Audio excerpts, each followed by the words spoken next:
कांग्रेस के वरिष्ठ नेता व शिलाई से विधायक हर्षवर्धन चौहान ने कहा है कि कांग्रेस सरकार के लोकप्रिय फैसले बीजेपी नेताओं को रास नहीं आ रहे। यही कारण है कि सरकार के हर फैसले की आलोचना कर रहे हैं।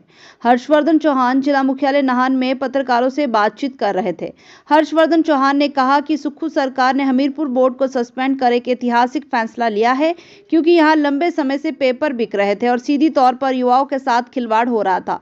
उन्होंने कहा कि मुख्यमंत्री के निर्देशों के बाद खुफिया तंत्र ने यह कार्रवाई अमल में लाई है।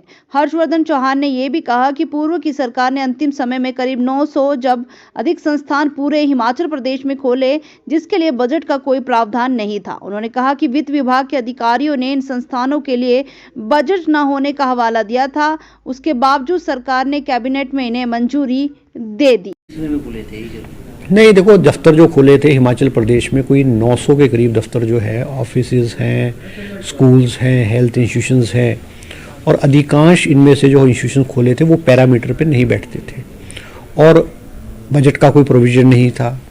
फाइनेंस डिपार्टमेंट ने इनमें ऑब्जेक्शन किया था क्योंकि ये पैरामीटर पे नहीं बैठते थे। उसके बावजूद कैबिनेट ने चुनाव को देखते हुए ये इंस्टीट्यूशन खोल दिए और कई इंस्टीट्यूशंस तो एक कमरे में खोल दिए, कई इंस्टीट्यूशन गौशाला में खोल दिए और कोई स्टाफ का प्रावधान नहीं किया गया। उससे हुआ ये कि जो नए संस्थान खोले थे वो भी नहीं चले और पुराने संस्थान से स्टाफ को उठा करके नए में लगा दिया, तो वो दोनों ही इंस्टीट्यूशन जो है वो ठप हो गए।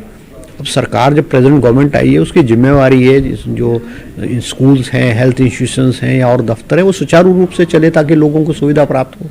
अब लोगों को दिक्कतें हो रही थी और सबसे बड़ी बात है कि जो ये इंस्टीट्यूशंस खोले गए थे आखिरी 6 महीने में ये 900 के करीब थे और इनका जो खर्चा सरकार के ऊपर होना था लगभग 5,000 करोड़ रुपए सालाना है। आज सरकार का जो है वो दिवाला पिट चुका है। आज इस प्रदेश में 75,000 करोड़ रुपए का लोन है और बहुत सारी देनदारी, कोई 5,000 करोड़ की देनदारी पिछली सरकार की इस सरकार को वहन करनी पड़ेगी। जो रिटायर्ड एम्प्लॉयज़ हैं उनका जो एरियर्स है 6 पे कमीशन का वो देना है, डीए है, HRTC की बसों जो भाजपा के नेताओं के रैली में इस्तेमाल की गई है, कोई 15 करोड़ रुपए की देनदारी वो सरकार को देने।